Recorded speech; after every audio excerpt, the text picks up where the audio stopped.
देखिए, कक्षा 8 के छात्र ध्यान देंगे कि हिंदी बसंत के अंदर पाठ 9वां है, कबीर की साखियाँ। साखियाँ कबीर के दोहों को कहा जाता है, और साखियाँ इसलिए कहा जाता है कि ये जो दोहे हैं उनकी साक्ष्य देती हैं, गवाही देती हैं, इसलिए ये कबीर की साखियाँ कहलाती हैं। जिसमें जैसे पहला आपको दिया भी है, जाति न पूछो साध की, पूछ लीजिए ज्ञान, मोल करो तलवार को, पड़ा रहने दो म्यान। तो मैं सबसे पहले आपको जो है, ये भावार्थ तो बाद में बताऊंगा, पहले मैं आपको बता देता हूँ कि यहाँ पे जो है कबीर के बारे में, कवि का परिचय देखिए आप। तो कबीर दास जो हैं इसके, कबीर दास जी वो इसके पाठ के कवि हैं। तो भक्ति भावना को सामान्य जन की भाषा में अनुभव गम्य बनाने में सिद्धस्त भक्त प्रवर कबीर दास जी का जन्म कहा जाता है कि काशी के समीप मगहर में हुआ था। इनका इनका जुलाहा परिवार में जन्म हुआ था, मतलब इनका लालन पालन मतलब जुलाहा परिवार में हुआ। कबीर अनपढ़ थे किंतु बहुश्रुत थे। बहुश्रुत का मतलब होता है बहुत लोगों से, मतलब अनुभवी, तथा उनका ज्ञान अनुभव समृद्ध था। स्वामी रामानंद के उदार विचारों का भी इन पर अत्यधिक प्रभाव पड़ा। कबीर के लिए कविता साध्य न होकर साधन थी। वे सहज अनुभूतियों को बड़े प्रभावशाली ढंग से जनमानस तक पहुंचाना जानते थे। कबीर की वाणी में सच्चे हृदय से, स्वानुभाव से कही गई बात श्रोता के हृदय पटल पर अमिट प्रभाव छोड़ती है। तो आप कहते हैं कि जो कबीरदास जी थे वो वाणी के डिडक्टर थे, एक एक शब्द को अनुभव के, अपने जीवन के अनुभव के आधार पर बोलते थे। कबीर सच्चे समाज सुधारक थे। लोगों को समाज में रहने के तरीके जो थे उन्हें बताते थे। ठीक निशाने पर चोट करने की कला में कबीर अद्वितीय माने जाते हैं। कबीर की धार्मिक संकीर्णता को, कबीर जो है धर्म के नाम पर जो लोग लड़ते हैं झगड़ते हैं, उन मानसिक धार्मिक संकीर्णता को दूर करने वाले एक समाज सुधार के रूप में हमारे समक्ष हैं। राम और रहीम की एकता के माध्यम से धार्मिक मतांतरों से ऊपर मानवता की स्थापना का शंखनाद कबीर के काव्य से प्रारंभ होता है। बाह्य आचरणों, अंधविश्वासों, रूढ़ियों से मुक्त सामाजिक समरसता की स्थापना का संदेश कबीर के काव्य में मिलता है। कबीर दास जी की प्रामाणिक रचना बीजक कहलाती है, और बीजक को भी 3 भागों में बांटा गया है, साखियाँ, शब्द और रमेनी।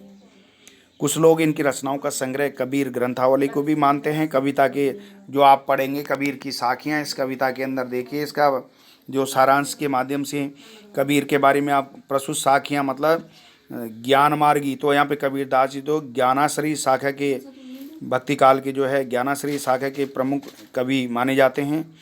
कबीर ने जाति पात का विरोध किया है साखी के माध्यम से। उनके अनुसार साधु का ज्ञान ही उसकी पहचान होनी चाहिए, न कि उसकी जाति। वे कहते हैं कि गाली का उल्टकर उत्तर नहीं देना चाहिए।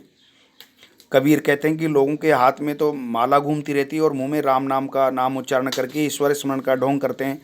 तो यहाँ पे ये भी कहना चाहते हैं कि लोग जो है मुंह में राम बगल में छुरी वाली कहावत को सिद्ध करते हैं। मुंह में तो कुछ और चल रहा होता है और अपने विचारधारा कुछ और रखते हैं।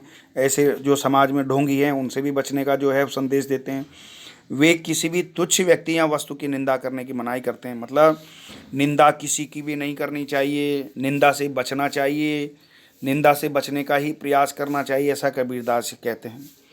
व्यक्ति या वस्तु की निंदा करने की मनाही करते हैं, और हमें अपने अहंकार को त्याग देना चाहिए। कबीरदास जी कहते हैं कि मनुष्य को जो है अहंकार विनाश की ओर ले जाता है, घमंड की ओर ले जाता है। तो संसार में आपका कोई शत्रु नहीं होगा जब आप, तो पहला पद ही देखिए आपके अंदर, इसके अंदर पहला पद दिया है। पहला पद है, जाति न पूछो साध की, पूछ लीजिए ज्ञान, मोल करो तलवार का, पड़ा रहने दो म्यान। तो सीधा है, जाति न पूछो साधु यानी सज्जन व्यक्ति की, संत की कभी जाति के विषय में नहीं पूछना चाहिए, बल्कि उसे ज्ञान की बातें करनी चाहिए। मोल, अगर हमको तलवार खरीदनी है तो तलवार का ही भाव करना चाहिए, म्यान का भाव नहीं करना चाहिए। म्यान कहते हैं जो तलवार का जो कवर होता है उसको। तो हमें तो खरीदनी है तलवार, तो तलवार के साथ में म्यान तो वैसे ही मिल जाएगी, तलवार के साथ में तो हमें ज्ञान। तो यहाँ पे मनुष्य को जो है ज्ञान की मतलब बातों से ही मतलब रखना चाहिए, ये भाव है इसके अंदर। तो आप सप्रसंग जो लिखेंगे ना, प्रसंग में तो आपको होगे कि कबीरदास जी द्वारा रचित साखी नामक पाठ से ली गई है, यानी कबीर की साखियाँ पाठ से ली गई है। और इसे साखी में कवि ने मनुष्य को जाति पाति की भावना त्याग कर उससे ऊपर उठने की सलाह देते हुए कहा है कि मनुष्य को केवल ज्ञान की बात से ही मतलब रखना चाहिए, साधु की जात की बात से नहीं रखना चाहिए। तो पहले पद के अंदर जो है देखो आप भावार्थ फिर एक बार देख लेंगे इस तरह से कि जो है जाति न पूछो साध की पूछ लीजिए ज्ञान, मोल करो तलवार का पड़ा रहने दो म्यान। तो कबीरदास जी जो है इस साखी के माध्यम से कहते हैं कि मनुष्य को कभी भी साधु की यानी सज्जन संत की जाति के विषय में जानने की इच्छा नहीं रखना चाहिए, बल्कि उससे तो केवल अधिक से अधिक ज्ञान की बातें ही पूछनी चाहिए। क्यों पूछनी चाहिए? उसका कारण है कि मनुष्य का भला साधु की जाति से नहीं बल्कि उसकी ज्ञान युक्त बातों से ही होता है। जो वो आपको ज्ञान की बातें बताएगा उससे ही आपका भला होना है।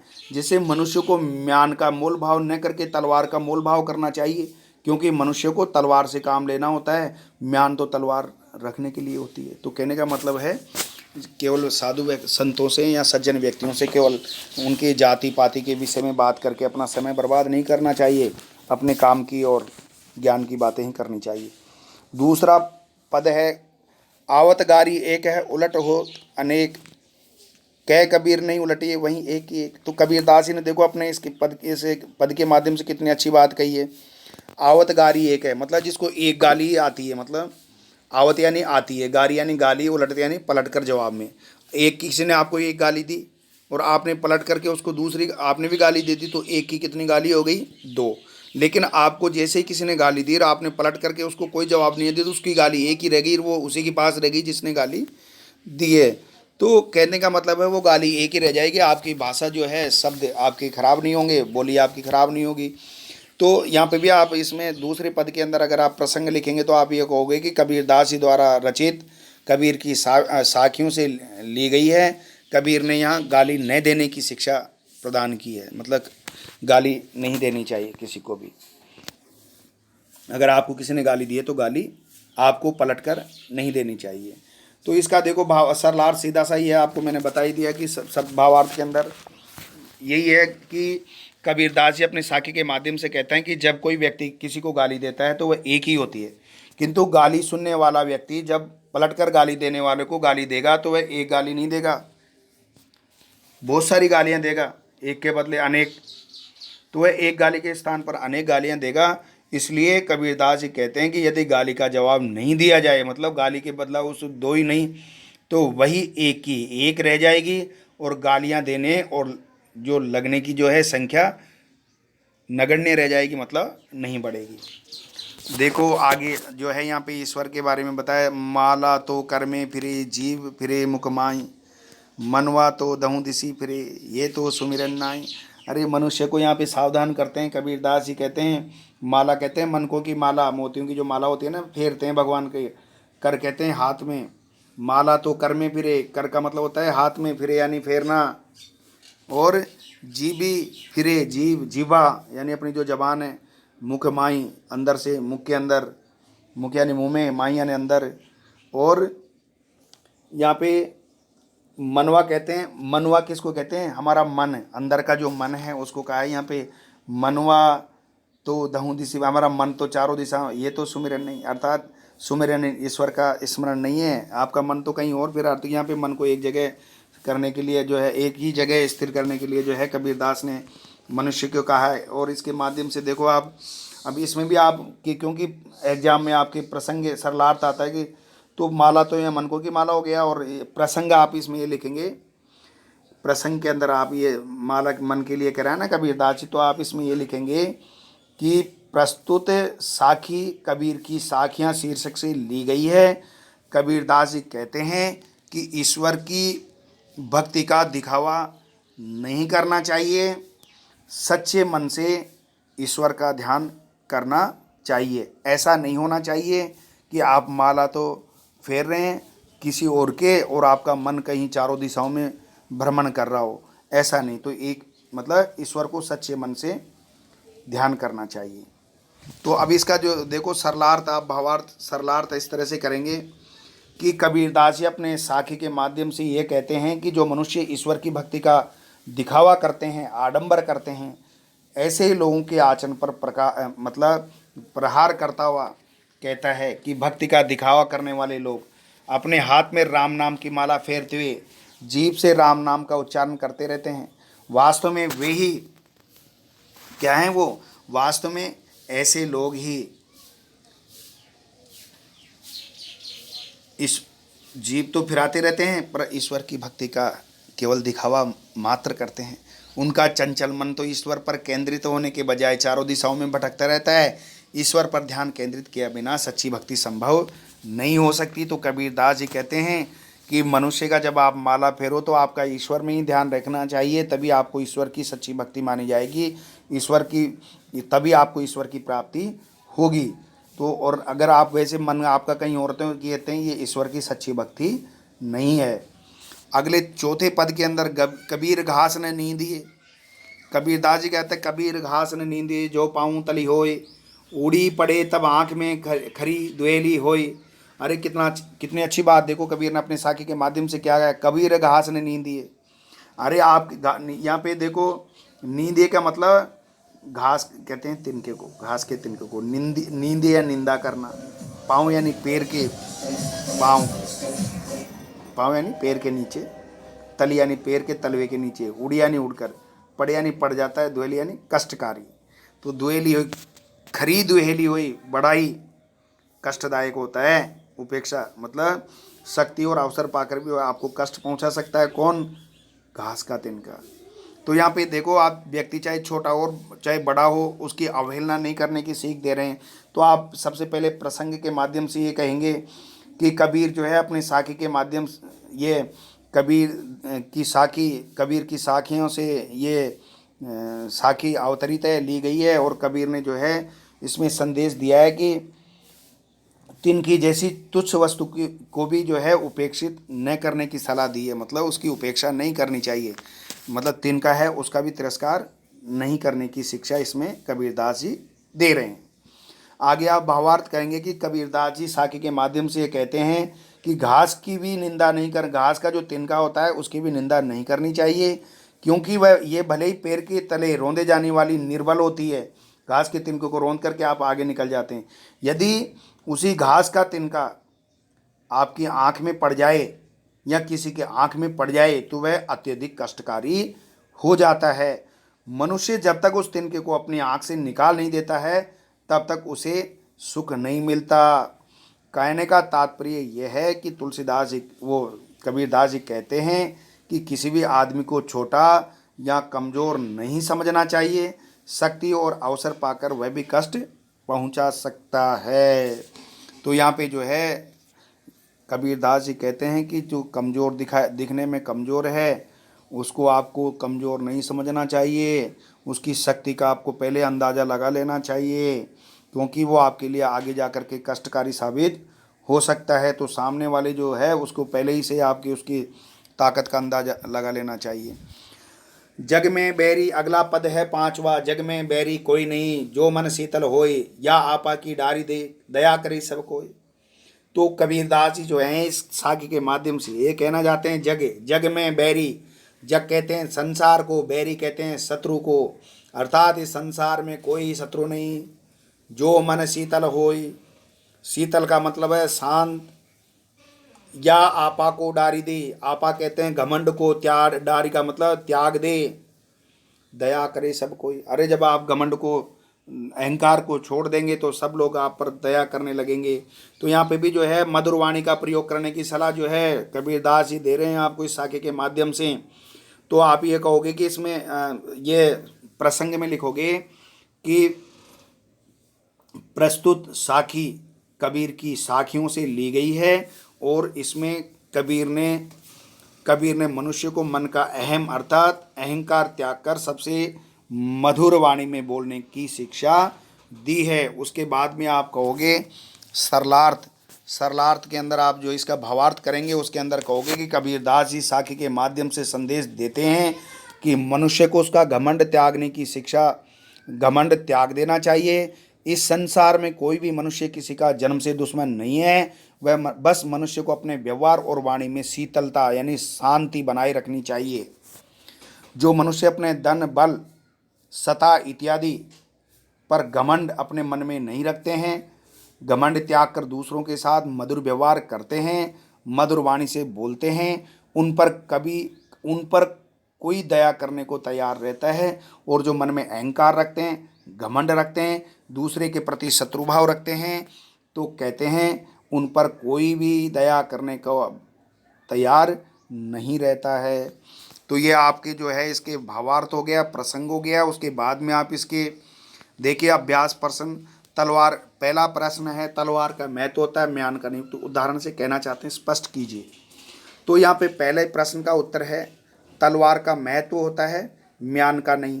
से कबीर ये कहना चाहते हैं कि असली चीज़ की कद्र की जानी चाहिए।